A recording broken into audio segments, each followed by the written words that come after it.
বন্দে মাতরম।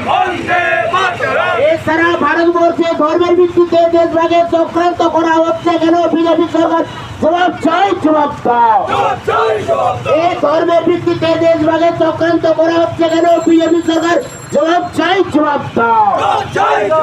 সারা ভারতবর্ষে সিএ চালু করতে দিচ্ছি না, দেব না। আগামী সিএডিসি নির্বাচনে ভোট দেবেন কোনখানে?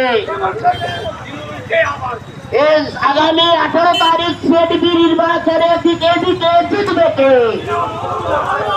আগামী 18 ফেব্রুয়ারি সিএডিপি নির্বাচনে দিকে দিকে জিতবে কে? আগামী 18 ফেব্রুয়ারি সিএডিপি নির্বাচনে জিতবে কে? আগামী 18 ফেব্রুয়ারি সিএডিপি নির্বাচনে দিকে দিকে জিতবে কে? আগামী সিএডিপি নির্বাচনে